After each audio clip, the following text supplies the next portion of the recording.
تو جو بیت رہی تھی بلال پر، ابو فقیہ پر، زنیرہ پر، جو ان پر بیت رہی تھی، جو خباب پر بیت رہی تھی، جس طرح ہلاک کیا گیا ہے حضرت سمیہ کو، حضرت یاسر کو، یہ ساری تکلیفیں انہیں بھی تھی، لیکن کیا اس کا یہ بالواسطہ ایذا محمد کے لیے نہیں تھا صلی اللہ علیہ وسلم، آپ کے ساتھی، آپ کے جانثار. لیکن آپ ان سے بھی کیا کہیں، فصبروا فصبروا فصبروا. جب ابو جہل بدترین ٹارچر کر رہا تھا حضرت سمیہ اور حضرت یاسر کو رضی اللہ تعالی عنہما، آپ کے علم میں ہے کیسی کیسی ٹارچر کی ہے. جوان بیٹے کو باندھ دیا ایک ستون کے ساتھ، اس کی نگاہوں کے سامنے برہنہ کیا ہے ماں کو.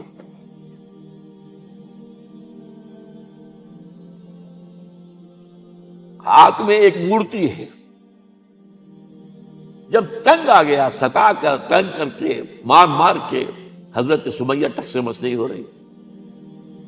کہتا ہے تم ایک دفعہ کہہ دو سمیہ کہ ہاں اس مورتی میں بھی کچھ ہے، میں تمہیں چھوڑ دوں. انہوں نے تھوک دیا، برچھا مارا ہے شرمگاہ کے اندر.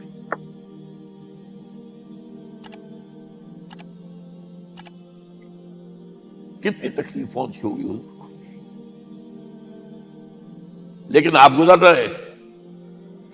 اصبروا یا آل یاسر فإن موعدکم الجنہ. اے یاسر کے گھر والوں صبر کرو، تمہارے استقبال کی تیاریاں ہو رہی ہیں جنت میں. یہ سیرت کوئی بلاتا سناتا ہے، یہ سیرت. یاسر کے ساتھ کیا کیا ہے؟ 4 اونٹ نر سانڈ، اور ان کے ساتھ رسے باندھ کر ایک رسے سے ان کا ایک بازو باندھا، ایک سے دوسرا بازو، ایک سے ایک ٹانگ، دوسرے سے دوسری ٹانگ. انہیں دوڑایا ہے کہ پرکھتے ہو جیسے قسم کے. یہ دین ایسے ہی قائم نہیں ہوا. عدل و انصاف کا نظام ٹھنڈے ٹھنڈے قائم نہیں ہوتا، گھر میں آرام سے بیٹھے ہوئے قائم نہیں ہوتا. اور سنیے، 3 برس شیب بنی ہاشم کے اندر قید ہے. 3 برس ٹوٹل بائیکاٹ. ایک گھاٹی، ادھر پہاڑ ادھر پہاڑ، دونوں طرف جو ہے پہرے، کوئی کھانے پینے کی چیز اندر نہیں جائے گی. اور پورا خاندان بنی ہاشم، وہ بھی کہ جو ایمان نہیں لائے، وہ قبائلی زندگی تھی نا. بنو ہاشم چونکہ حضور کو پشت پناہی چھوڑنے کو تیار نہیں ہوئے، ابو طالب نے آخری وقت تک بھی ساتھ نہیں چھوڑا. ہاں آخری وقت کے قریب ایک بات ہو گئی تھی. ایک مرتبہ تو ہوا کہ وفد آیا ہے قریش کا کہ اپنے بھتیجے کو روک لو، وہ ہمارے معبودوں کی توہین کرتا ہے. ابو طالب نے بلایا اور آپ سے کہا کہ یہ کچھ اپنے رویے کو بدلے. آپ نے فرمایا چچا جان، اب تو چاہیے میرے ایک ہاتھ پر سورج اور دوسرے پر چاند رکھ دے، میں اپنے اس مشن کو چھوڑ نہیں سکتا. اور ابو طالب کے عین انتقال کے وقت جو معاملہ ہوا، جب وفد آیا ہے کہ ٹھیک ہے اب ہمارا جو ہے صبر کا پیمانہ لبریز ہو گیا ہے، اب ٹھیک ہے آ جاؤ میدان میں، تم بھی ساتھ چھوڑنے کو تیار نہیں ہو. ابو طالب نے بلایا آپ کو، بھتیجے مجھ پر اتنا بوجھ نہ ڈالو جو میں برداشت نہ کر سکوں.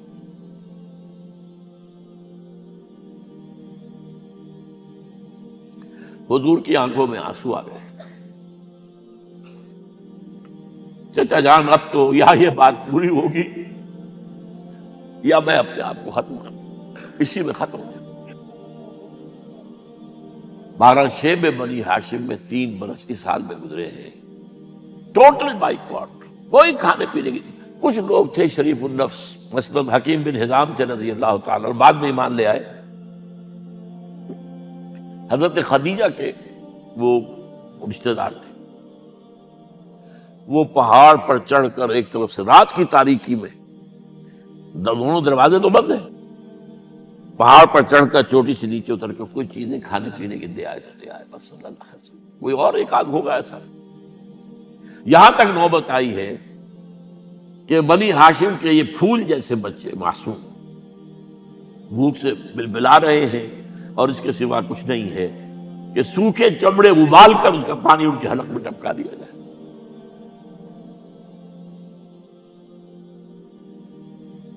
اور جو ہوا وادی طائف میں، جب مکے والوں نے فیصلہ کر لیا کہ آپ قتل کر دو، ابو طالب بھی فوت ہو چکے ہیں، اب کوئی اندیشہ نہیں، کوئی خانہ جنگی شروع نہیں ہوگی، کوئی انٹرا ٹرائبل وار نہیں ہوگی، تو آپ طائف گئے ہیں۔ شاید وہاں کے 3 سردار تھے بڑے، اور یہ طائف اصل میں قریشی کا سمجھیے کہ یہ ان کا گرمیوں کا یہ صحت افزا مقام تھا۔ یہ تمام جو سردار تھے مکے کے، ان کی جائیدادیں وہاں تھی، باغات تھے، اور وہاں کے بھی 3 سردار تھے، تو شاید ان میں سے کسی کو اللہ توفیق دے دے۔ وہاں گئے ہیں اور صرف ایک ساتھ ہیں، حضرت زید بن حارثہ، حضرت ابو بکر بھی ساتھ نہیں، سائے کی طرح ساتھ رہنے والا بھی ساتھ نہیں تھا۔ وہاں جا کر جو آپ نے تینوں سے بات کی ہے، تینوں نے وہ باتیں کہی ہیں جو کلیجے کو چیر جائیں، اور اس میں کیا ہو رہا ہے، اسٹریٹ ارچنز جو کہلاتے ہیں ہمارے یہاں، جھوکرے گلیوں کے، انہیں اشارہ کر دیا ذرا ان کی خبر لو، اب وہ پتھراؤ کر رہے ہیں۔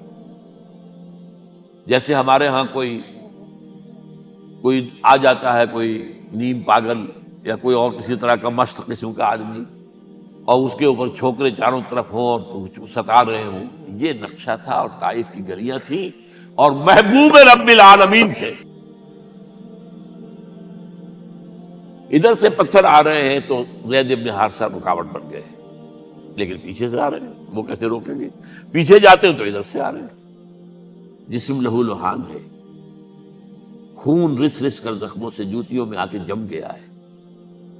پھر وہاں سے آپ نکل کر گئے ہیں، ایک باغ میں تھوڑی سی پناہ لی ہے تھوڑی دیر کے لیے، جوتے بڑی مشکل سے اترے ہیں، خون جمع ہوا، اور وہ جو پھر دعا نکلی ہے آپ کے، وہ کلیجے کو چیر جانے والی ہے۔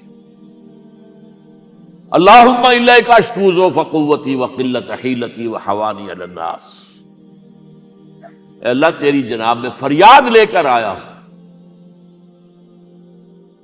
اپنی قوت کی کمی کا، اپنے وسائل کی کمی کا، اور لوگوں میں جو رسوائی ہو رہی ہے۔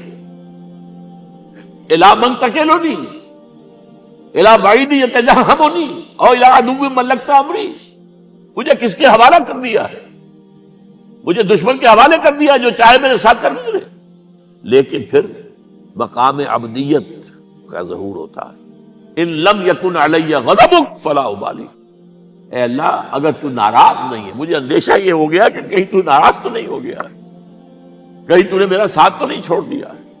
اگر تو ناراض نہیں ہے تو مجھے کوئی پرواہ نہیں، جو ہو سو سر تسلیم خم ہے جو مزاج یار میں آئے۔ واپس آئے ہیں تو مکے میں داخل نہیں ہو سکتے تھے، وہاں تو قتل کا فیصلہ ہو چکا تھا۔ بہرحال یہ چند باتیں میں نے آپ کو بتائی، باقی تو یہ کہ غار ثور ہے کیسی کیسی، اور پھر غزوہ بدر سے پہلے کی رات ہے، اور وہ آپ کا زندگی کا طویل ترین سجدہ ہے۔ اس میں جہاں تک یہ الفاظ بھی آپ نے کہہ دیا، اللہ اگر کل یہ جو 313 یہاں جمع ہیں اگر یہ ختم ہو گئے تو پھر قیامت تک تیرا نام لینے والا کوئی نہیں ہوگا، میں آخری رسول اور میری یہ 15 برس کی کمائی ہے۔ اس وقت کہا حضرت ابو بکر نے، وہ پیردار کی حیثیت سے کھڑے تھے، کہ حسبک حسبک حضور بس کیجئے بس کیجئے۔ بہرحال بدر ہے، احد ہے، زخمی ہوئے ہیں، دندان مبارک شہید ہوئے ہیں، خون اتنا بہا ہے کہ بے ہوش ہو گئے ہیں، اور خبر اڑ گئی ہے کہ آپ شہید ہو گئے۔ یہ سب کچھ، اور سب سے بڑھ کر حمزہ کی لاش سامنے آئی۔ کیسی لاش؟ ناک کٹی ہوئی ہے، کان کٹے ہوئے، پیٹ چاک کر کے کلیجہ چبایا ہوا ہے۔ کس طرح برداشت کیا ہوگا آپ نے؟ اپنے اوپر تاری کر کے دیکھیں، یہ حمزہ کون ہے؟ چچا ہے، دودھ شریک بھائی ہے، خالہ کا بھائی ہے، ساتھ کا کھیلا ہوا ہمجولی ہے، اور اس کی لاش ہے۔ جو قلب اطہر پر بیت رہی تھی وہ مدینے میں آ کر ایک بڑا ماحول بدلا ہوا تھا، تب وہ بات سامنے آ گئی. تو مختلف گھروں سے عورتوں کے بین کرنے کی آوازیں آ رہی تھی، اس لیے کہ اس وقت تک بین کرنا حرام نہیں قرار دیا گیا تھا، ممنوع نہیں تھا. آوازیں سن کر حضور کی زبان مبارک سے نکل گیا اما حمزہ تو فلا بواکی لہو، ہائے حمزہ کے لیے تو کوئی رونے والی بھی نہیں ہے.